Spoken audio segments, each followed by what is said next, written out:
Welcome to the Studio Chat podcast, your safe haven for self-discovery, growth, and transformation. I'm Barbara Thompson, your host. I'm a therapist and the founder of Self-Care Studio. Whether you're joining me from my private counselling sessions, my courses, or right here on this podcast, I'm dedicated to helping you reconnect with yourself and live life authentically. This podcast is your reminder to pause, reflect, and reclaim your power. Together we'll explore the messy, beautiful journey of life, from letting go of people-pleasing and overthinking to embracing your worth and stepping boldly into your true self. Here, you're not just a listener, you're part of a community that values self-trust, self-love, and living life on your terms. So whether you're navigating challenges, seeking clarity, or simply craving a dose of inspiration, you've come to the right place. Thank you so much for choosing to spend this time with me. Let's dive into today's episode and continue this journey together. Welcome back to another episode of the Studio Chat podcast. I'm your host, Barbara Thompson. This podcast is all about, I think some people listen to my podcast because they want to learn about themselves, how to take care of themselves. They want to learn different modalities. But also a big part of it is sometimes people listen to my podcast because they're intrigued about therapy. They might not be able to afford to go to therapy. They might have been before and they were like, oh, that was shit. I'm not going there. That was very uncomfortable. Or my therapist was weird. All sorts of things. So I like my podcast to be a really safe place for conversations to happen, but for people to, oh my gosh, this is about therapy. And this is kind of what we're going to talk about today. I haven't really done this on my podcast. And what episode is this? This is episode 143. So I'm really excited today to welcome my guest. She's based in Victoria, Jamie Maserow. She is a psychologist. And we're going to talk about, she has written this amazing, beautiful memoir called The Therapist in Therapy. And I want to talk to her about because what it's like to see on both sides. Like, therapists are normal people. And I just want to debunk a few myths and I want to just really get into the nitty-gritty stuff. And also what I love about Jamie is as a therapist, she's got this kind of profound experience of hunting down this mentor and therapist that she wanted to work with. And I love the story. I'm going to ask her to share it in a minute. And he is like 50 years older than her. And that's what this beautiful kind of part of this book is about too. So I want to welcome you, Jamie, to my podcast. Hi, thank you so much for having me here this afternoon. So I want to dive into, where do you want to start? Do you want to start with the therapist in therapy, or do you want to give us a bit of a background of who you are and what you do first? Maybe we start there first. Yeah, sure. So who am I? It's such an interesting question to actually answer. And I saw a video about it. I really like, who would you say you were, let's say, if you didn't say your career or what you do, or like coming down to your essence? I don't know why that's just come up, but that was an interesting thing. So I will say my career, I'm a psychologist in Melbourne and I've worked for the last 10 years. No, 9 years actually. I want to say 10, but it's 9. And I'm very passionate about working. Initially, it was more with kids and adolescents, and I still do work with kids and adolescents. But as I've gotten a bit older and more experienced, the people I work with also have gotten a little bit older too. So it's not just kids anymore. And for my 30th birthday a couple of years ago, I did my 200-hour yoga teacher training, which I think was way harder than my whole psychology degree. 100 hours, that sounds a lot. It was a lot. Oh my God. And I was so challenged. But I think really, with who am I? I'm a person, I've just got a really big interest in our body, our soul, our spirit, and how we all come together, like what we do, what we think, and how we think, and just, how it all comes together for our well-being. Wow. What got you onto this area of like career? What got you interested in it? I don't, it's so funny. I never wanted to be a psych. I wanted to be a fashion designer. I wanted to go to fashion school and make cool clothes.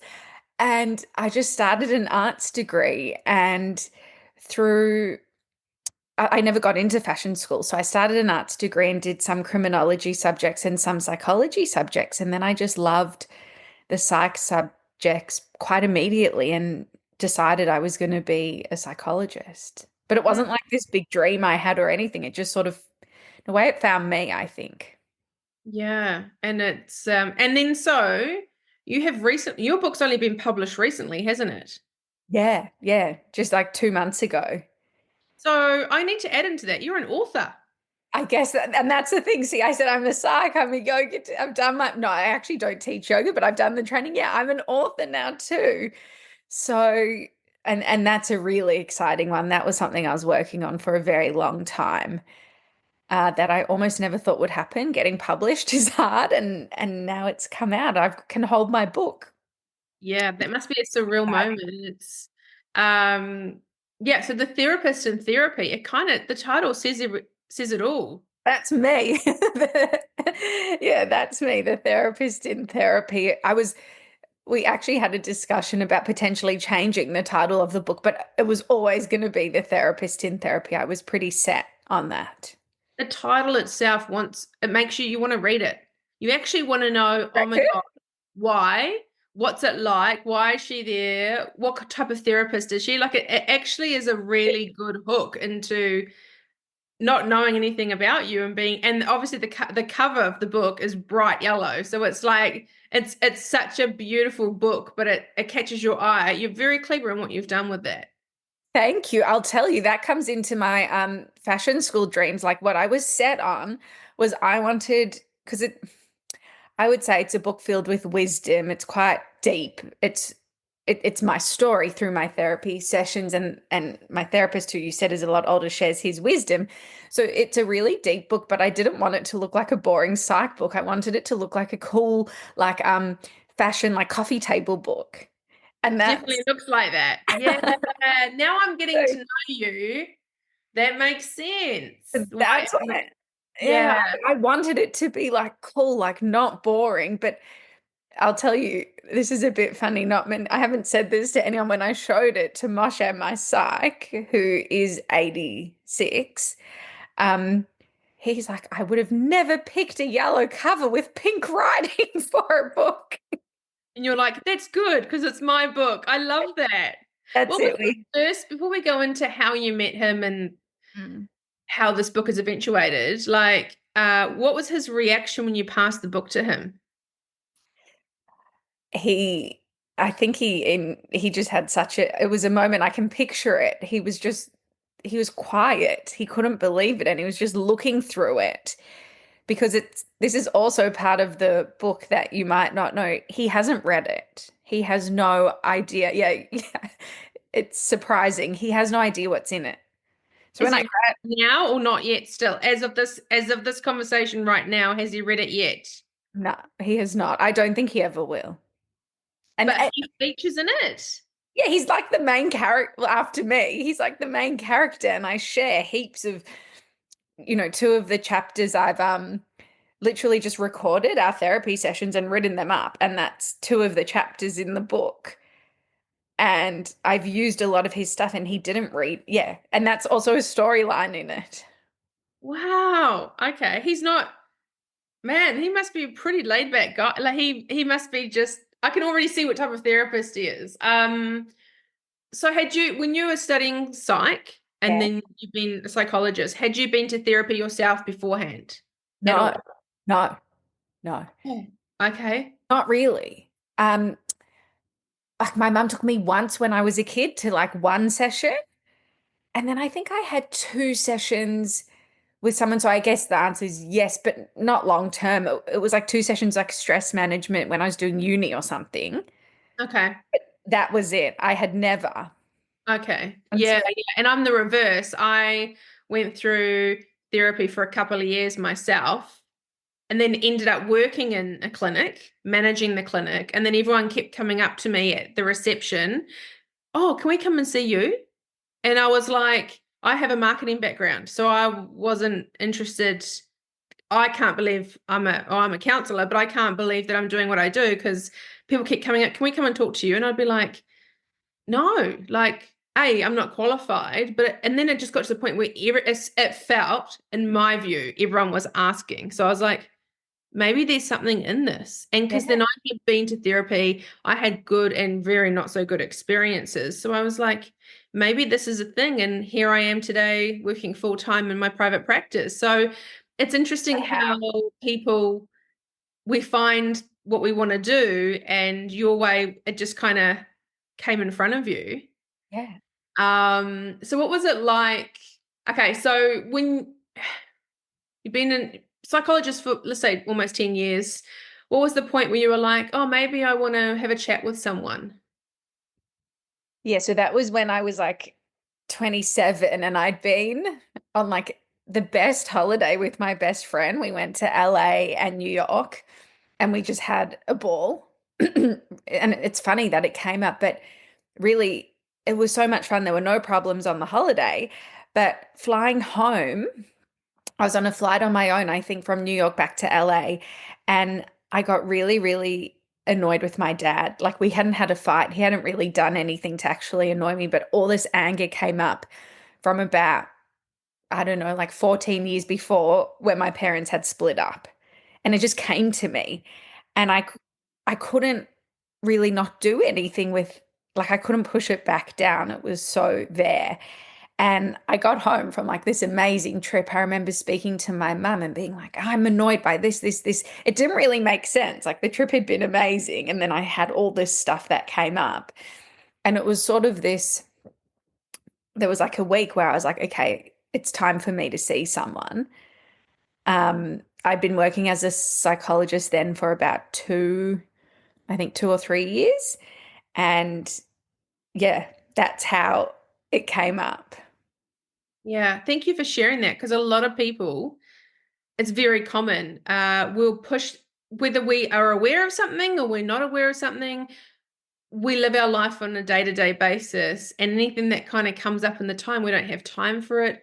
We don't want to feel it, or we don't know how to feel it. And sometimes we can just block it. And what you shared is a beautiful, really common example of how life just happens. Mm. And sometimes something will just trigger something or bring something up. And then you said, you already knew in your inner being, oh, I think I need to talk to someone about this because I know I can't push this down. Yeah. Yeah. And Uh, and I say it like whatever we push down comes back up, whether it's like physical sickness or in our head or, our mental health, it comes up. Yeah, it does. And what was the process? Obviously, you're a psychologist. So what was the first thing that you kind of thought of was like, I can manage this myself? Or were you like, oh, actually, I might go and speak. Yeah, I might find someone. Well, it was just like, who the hell am I going to see that I'll respect and want to talk to because I'm in the game. I didn't want to talk to a me. I was like, no way. Um, I love that. Yep. how am I going to find someone that I would actually respect and want to talk to? Yeah. How did you find him? So, I had a client at the time whose family story was a bit similar to my own, and my therapist's name had come up in one of our sessions, and then I Googled, so he was there, and I sort of Googled him, and it came up. I'd listened to some of his podcasts when I was learning psychology because he's quite profound in the psych world. And I Googled him, and it's like he's one of Australia's best known family therapists. And my difficulties were with my parents splitting up and dating and all that stuff. So I was like, oh, well, obviously he's heard my story and he'll know how to help me. And because of his age and his experience, I was like, I'll respect him and want to see him. Wow. And so can you share with people that listen to us that probably won't know the Yeah. story of how you actually got on his books? Because sometimes psychologists are really booked out in advance. So Well, what did that's you, what I thought. yeah. It's like, there's no way. Like, even if I get hold of him, there's no way he's taking on new clients. He'll probably refer me to someone else at his clinic because at the clinic where I worked, people wanted the principal psychologist and they ended up with me. And so I knew that. So I was calling his office No one answered. And I also knew, coming back to what we first spoke about, there was just such a small window where I was willing to speak to someone before I changed my mind. Yeah. Because it's like you tell yourself what you say, I'm fine, I can deal with it. So I called and called, no one answered his office. And then on the Wednesday, I was working nearby. So I was like, let me just go see what's happening there. So I went and I walked down to the reception and no one was on reception. But because I knew he was like my grandfather's age, I was like, what am I going to do? Like, I could try email, but I was like, he's so old. Like, does he even know how to use email? Which is, he does. I can confirm he does email. Uh, and so I left a note. I got a piece of paper and a pen and left a note with my mobile number. I've got a picture of the actual note I left on my phone, which is really special. We almost put it in the front of the book, but it was hard to get in. And and then it was obviously meant to be because he called me back that day and had a cancellation the following day. Wow. Because a lot Yeah. of people, when they have the feeling of, okay, I think I need to talk to someone, one or two things happen. As you said, that comes up and then it can go. Yeah. And then it comes back and people think about seeing a therapist for a very long time. I don't get many people in front of me that are like, oh, I thought about seeing a therapist last week and here I am today. Normally it's, oh gosh, I've watched you on Instagram, or oh, I've been thinking about this for about 10 years, or I've been thinking about this for 5 years. Like it's normally a real, or they've tried other people. So sometimes, we're not the first ones, but it's Yeah. interesting that, yeah, you jumped on it and then the opportunity came up. I'd love to hear your point of view. What was it like? I'm just getting goosebumps asking you this. What was it like walking in to his space and sitting down in front of him and being on the other side of the couch? What was it like? Were you nervous? That's it. I can't Nah, I don't think I was nervous, but I was quite set on what I wanted. Um, I didn't really want to sit down and have to do a clinical interview with him, and I didn't know if he'd be doing that, like go through my my history and my eating and my sleeping and my exercise and my family and my relationships and my medical background because I didn't feel like I needed support with that. I needed I'm a bit more airy fairy, and that's what I wanted. And I remember being like, oh well, let's see how he works. And I sat down. What was much easier for me that probably took away the nerves was that because of the note I'd been to the place, I knew what it looked like and what to expect.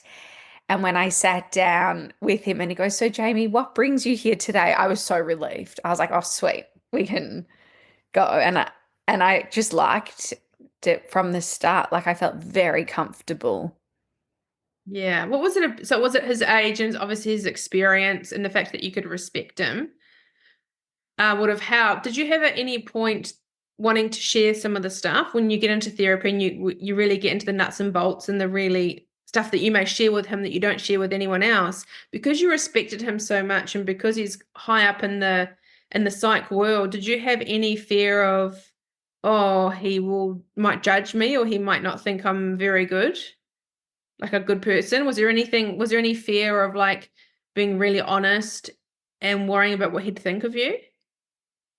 No, no, there wasn't. And then even sometimes now, like I'll make jokes. I'm like, can I tell you my bad thought? But like, you can't judge me. Like, we laugh about it. But no, I never went in there. What I guess it was helpful also. The stuff I needed help with was more my personal life and not really for a long time. It had nothing to do with my professional life. Yeah, but that's what I mean too, because I think sometimes when you help other people, you don't want people to know. It's so easy to do something as a career, but then when it gets flipped back on you, it can be very difficult to be like, I'm fine. Like, I don't want people to know this deep stuff. So that's why I was just interested because of where he sits in the community, because of the respect you had, sharing your personal stuff with him. I just wondered, I think you were ready, but I think that you That's really it. liked him, so that made you open up. Yeah. It took me a very long time. Like, I think it took me 6 to 12 months when he's like, wow, you're starting to talk much more openly and honestly. Ah, there we go. Yeah, yeah. So see, everyone, it takes time. Yeah, that's the thing. It's not a one session, you know. Um, so it took time, and what I acknowledge, it is in my book, and I acknowledge it every day in my work too. Um, in some ways, the first step is often the hardest. That first step of going to see a psychologist, and I say this to the teenagers or the kids that I see, like, well done, you're so brave. Today was, you had to come and sit down. I'm a stranger to you and just talk. Like, you're so brave.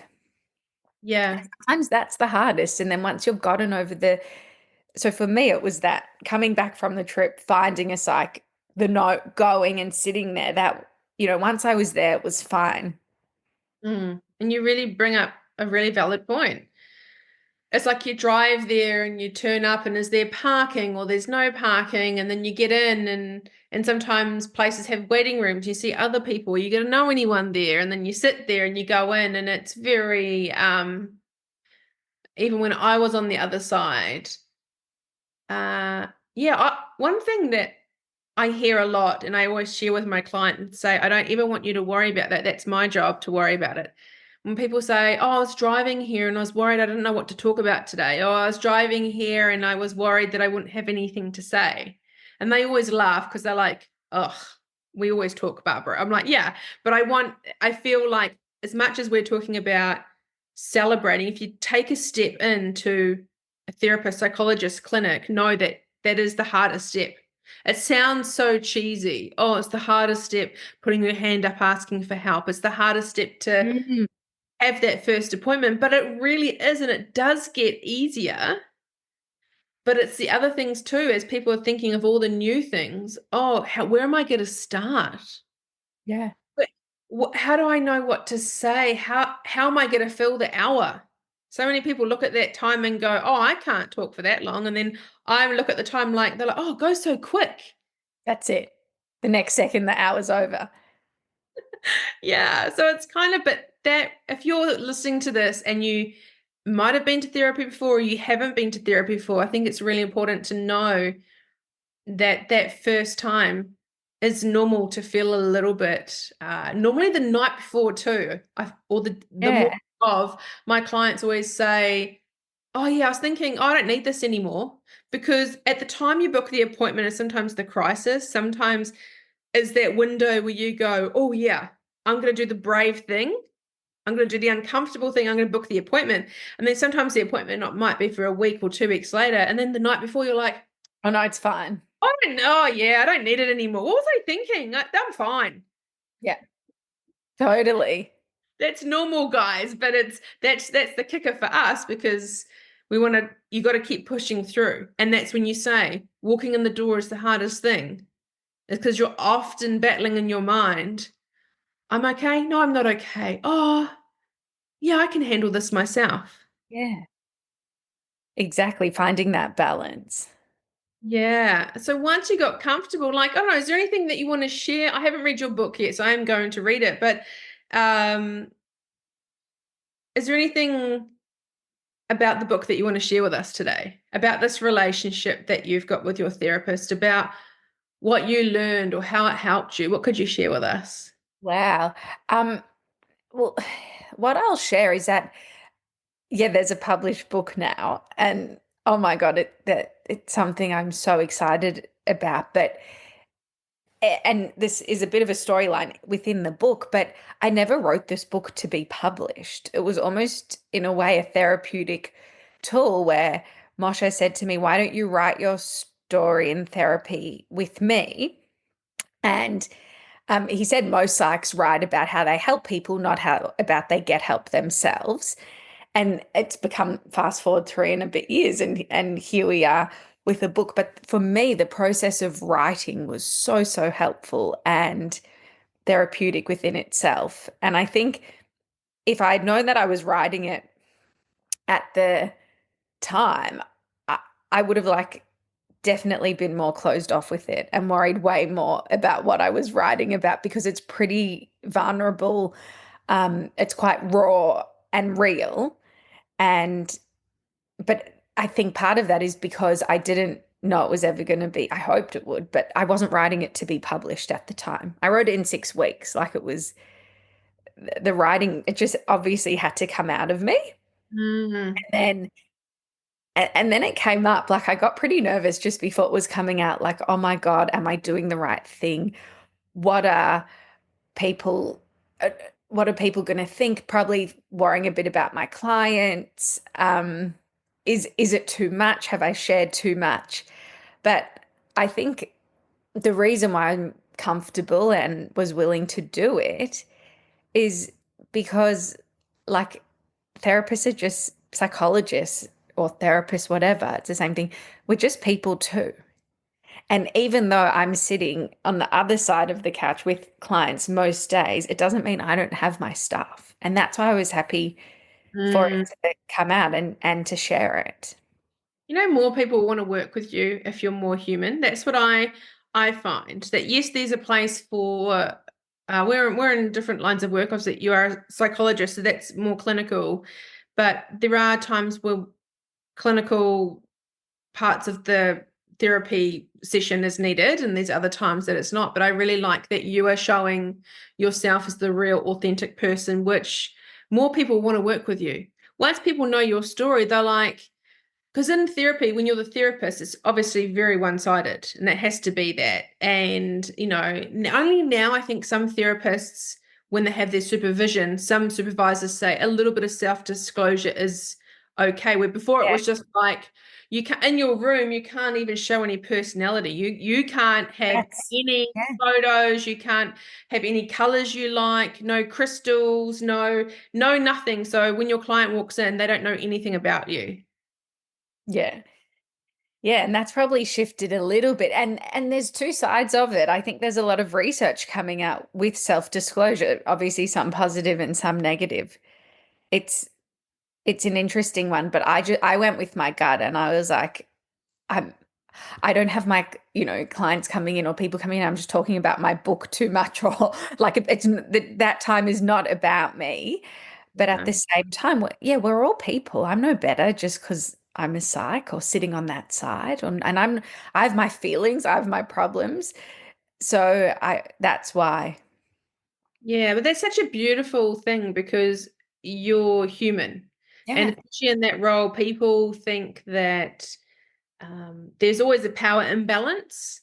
Mm. And people, when the client's sitting there, some of them unfortunately do feel judged. Some of them are judged. I've had a psychologist that judged me, and I've been there, and it's the most horrible feeling. Like, the things I was talking about, I was very ashamed. I was very embarrassed, and I was really brave. And this was like my third go.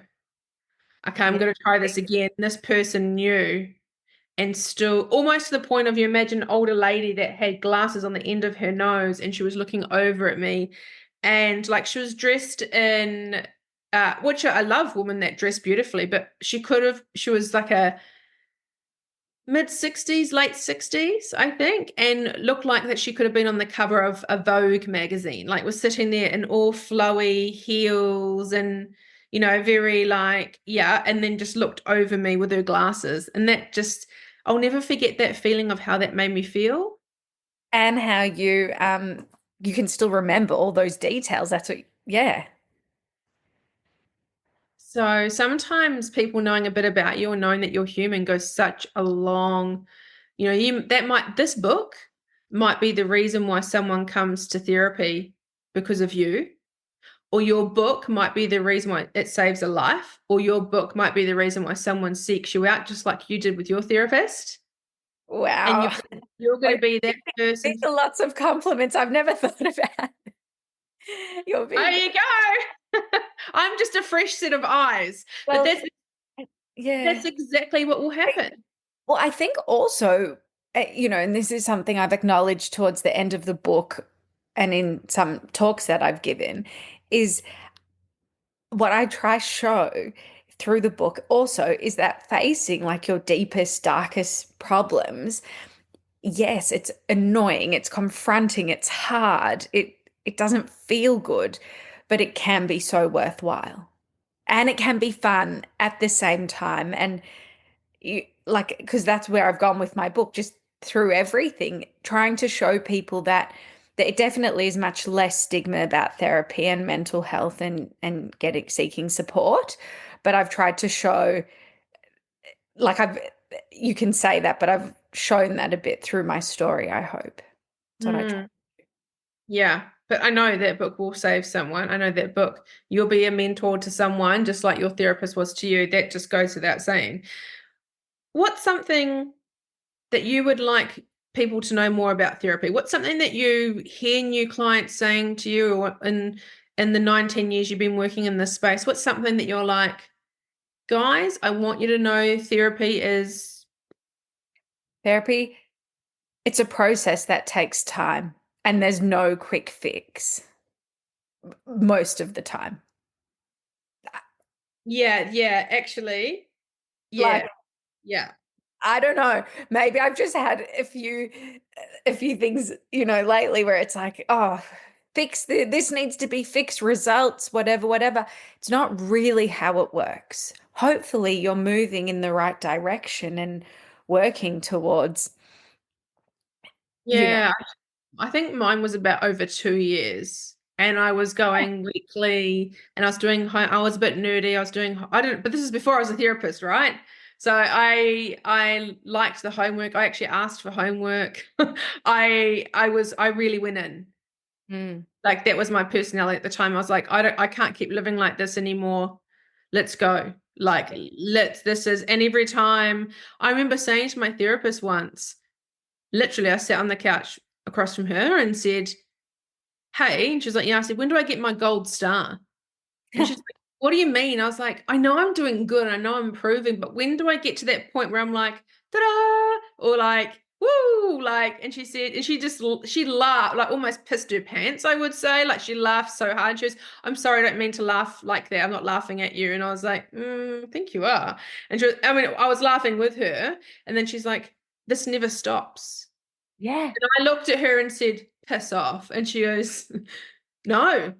And I went, if you had told me that on session one, I don't think I would have come back. So this is the sneaky thing that therapists, as we see people go, and when you're in it, I was looking for that gold star, and she was like, this never ends. And every time I'd go to her, and you do get moments in therapy in that process, I felt, honestly, sometimes, I don't know about you, I felt like I would go 10 steps backwards. Sometimes I'd be sitting in front of her and being like, okay, I know all this stuff. I'm a heap. Like, I thought I'd gone further back. And she was like, no, you're actually not 10 steps forward. You might be two, but you need to go two to propel forward. And now I see that in my clients, when they sit in front of me and they're like, oh my gosh, Barbara, I just feel like I'm at the beginning again. I just feel like nothing's worked. And then obviously our job is to reflect back that look how far you have come. Yeah. But I remember, did you experience anything like that? Well, yeah, well, just really, really hard times, which I write about in the way, Moshe, my therapist, this is a really nice point. He said, Jamie, it's growing pains. That's how that's what he uses, that it's growing pains that like, I'm like, it's so annoying. When are they gonna go away? And he's like, never. Um, we're always growing. And just conceptualizing it like that actually helped me, but it still is really annoying when you're feeling terrible and not good and things are really hard. But it's like that is when you grow. And then I went for a massage the other day, and the lady, out of nowhere, she laughed. I don't know how she didn't know the connection I have to growing pains, or that I'd written about it in my book, but she goes, well, you're not exactly growing when you're drinking cocktails, in Ibiza, are you? And then I was like, it's so true. We grow when it's hard, or yeah. Yeah, that's actually really true, isn't it? Yeah. Yeah. But when we're at the part that it's good, we forget what we've done to get like it's so fleeting, isn't it? Like when you're feeling good, you don't realize you need the hard times to realize what a good time actually feels like. Yeah, exactly. Actually need And both. well, and that's life. And it's another sort of theme in the book. It's like with trauma, in unimaginable trauma, there, like, good can come out of bad things. Light in darkness, always. And you know what Moshe said to me is that as a psychologist, hopefully you're able to see all of it, the bad, but the good too, because nothing's normally just one. So Yeah. it's Have you noticed in your circles, you said that you start off working with kids and adolescents, and I work with a few teens. I work with a lot of teens and a lot of women in their 20s. And I find that now the conversations these kids have at school and with their friends, oh, my therapist said, and oh, Barbara, my therapist says, and they just know me by Barbara. Like they know me, and I'm sure your clients do. And that's a really nice thing for me to hear of people. I never disclosed when I did therapy. I didn't tell anyone. So that's okay too. mm, But yeah, it yeah, was slightly different times, but I'd love to hear that from you. Have you seen a change in how people view therapy, or do you think there's still a stereotypical, oh, therapy is only for certain people and that's never going to help? Talking about something is never going to help me. but I think overall the world is moving towards the first one where it's much more accepted and normalized and no shame with it. But I don't think well, it's with everything. I don't think it's everyone. I still think there is some stigma attached to it. Yeah, yeah. And I Yeah. think it's always down to the person you see. I Yeah. solely believe, and you have to like them. Yeah. Well, and that's the biggest part of making change is the connection you have, right? Yeah, the connection. I Yeah. get excited every time I'm watching a TV as a therapist now. I get excited. I was watching something the other day and someone really well known was like, "Oh, yes, well, I go to who was it? I can't remember. It was someone that was like it was a mentorship group. I will think of who it was. Someone quite well known in America. And he was like, oh, yes, well, I go to therapy and just help with, even if there's nothing wrong, I just go as a check-in. And I'm hearing more people in movies and TV shows, anything, are saying, oh, yeah, I have a therapist or I go to therapy. And every time that happens, I'm like, woo. So every time you walk past my house, hearing a little woo, that's me hearing another person going, yeah, and it's just almost like yeah, I have a dentist. Yeah.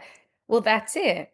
And yeah, do you know that's an exercise I do with I don't see too many young kids, but if I see a younger kid under 12, normally I sit down with their parents and I get them both to do an exercise where I go, okay, guys, here's a bit of a quiz. And I said, there's no wrong answers, but if a dog is sick, where does the dog go?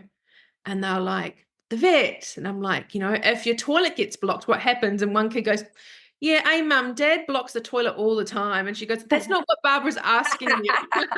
And like plumber. And then I talk to them like, who builds a house? Who looks after your eyes? What happens if you break a bone? And I go through all these scenarios and I go, okay, who takes care of your brain? And and sometimes the parents looking at each other and I go, that's what I do. And they go, wow, okay. So it's kind of even, and I do that with some of my adults too. I just ask in different ways. But sometimes I'm like, you have someone that looks after your teeth and your eyes and your bones and your chiropractor and your all sorts of things. But what about our emotions and our feelings? I say brain because people kind of know what it looks like and that's something tangible. Yeah. Depending on who I'm talking to, sometimes I can go, it connects with your emotions and your brain and your feelings and the mind body connection. Who does that for you? Oh, no one? That's it. That's really clever. I really like that.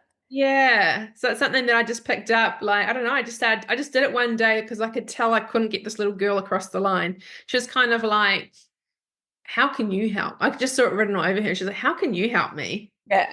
Like, and then I just kind of said this. And once I said that, yeah, she made that switch of, oh, that's what you do. Because a Yeah. therapist is like, what do? You just talk. Yeah. But at the same time, I remember when I was studying, I mean, I didn't go through all the years that you went through, but I still remember in my supervision and in my practical exams saying to the lady that was the marker, oh, it's funny how you forget those things. I was like, how am I going to do all that? How am I going to read their body language? How am I going to think of what they're saying, but then what they're not saying? And there was like, I don't know, half, 6, 7, 8 things that I have to do when I'm listening to someone talk. And she was like, And- Barbara, don't stress, you'll get it.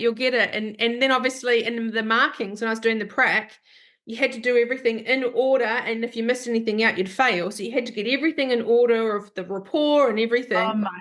And I was just like, holy shit, I know I'm not dumb, but I don't think I can be a therapist. And she was like, Barbara, it comes in time. And I remember doing my first prac.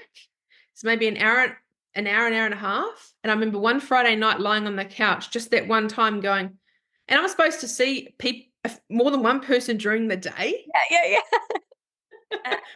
And then I you couldn't do that. and now you do it. Now you do it so you can. It's crazy. So before we wrap up, let's do one more. Let's do one more therapy myth. What's another thing that you'd like people to know about therapy? Okay, so I said that it takes time. It's not a quick fix. Um, I think I don't know if this is being too positive about it and I don't want to be annoyingly positive, but I think a quick me therapy can be fun. It can be really fun. It doesn't only have to be bad and scary and serious. Like, it's not always fun either. Like, you don't want to be too, but yeah, it can be a really nice and enjoyable thing.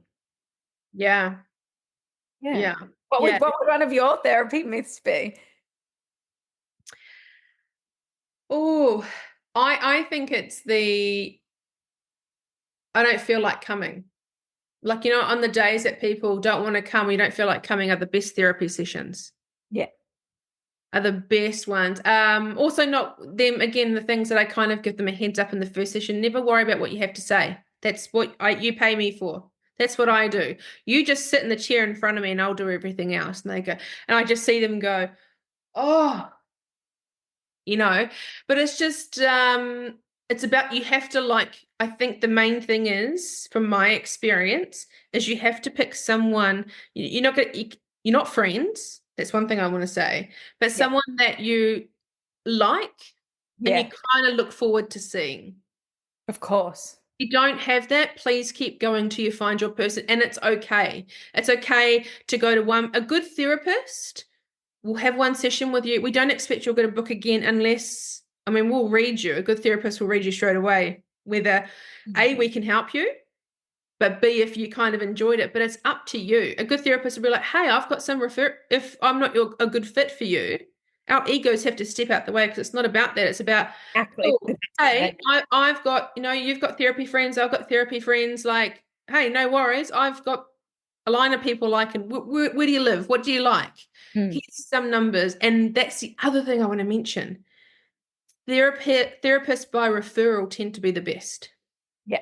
So if you're brave enough to talk to someone at work or talk to someone in your family and they've had a really good experience, I find that going to someone that that someone else has a good experience is like a really good place to start. Yeah. Yeah.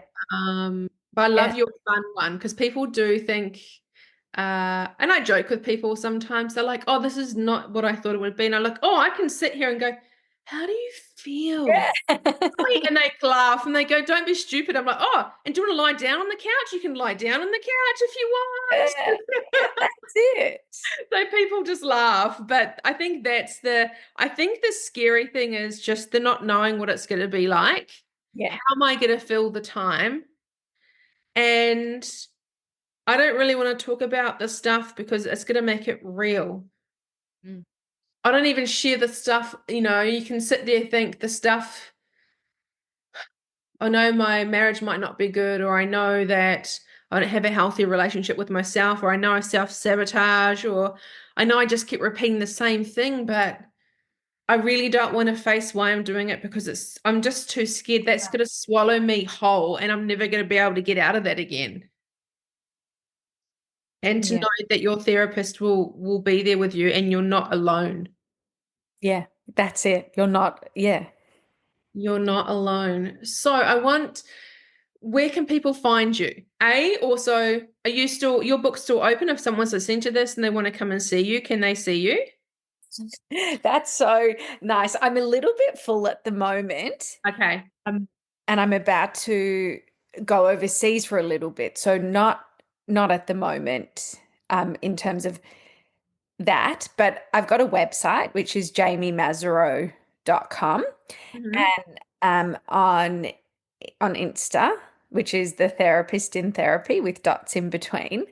And if anyone did want to come see me, we could talk about how to make it work, but that's Yeah. not, yeah.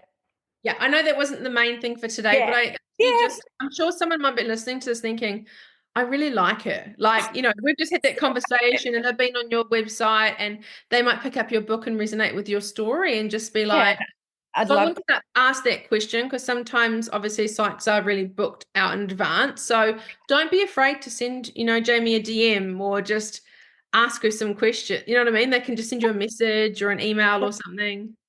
Yeah. You're approachable. And that's the other thing. Therapists, well, not all, but I can speak for the ones I know and the ones that I'm friends with. I don't think we're scary people. You're not scary. That's good. I hope I'm not scary. I want to be scary. I think when people see therapist online, oh, I don't want to message them. Oh no. Yeah. Oh, they won't reply back. Yeah. So I'm going to put all those links in your show notes Oh, so thank people you. can get your book. They can go to your website. They can check you out, check the story out. And I think it's such a what a joy it has been to have you on here and to talk about something that we do every day. Yeah. And thank you for helping people in their the fun times, the challenging times, the exciting times, the sadness, the grief. Thank you for being one of these people that holds the light to show people that life can be good again. Thank you too, because you do the same. And thank you for having me on here and for this opportunity to talk a bit about therapy and my book. I'm so grateful for it. Yeah, it's great. And I'm always encouraging my clients to read books. So please read her book. Like I always say, There's hope nice wisdom in it. Yeah. yeah, yeah, read her book, please. But yeah, it's been really great to get to know you, and I'm looking forward to reading your book. Thank you. Thank you so much.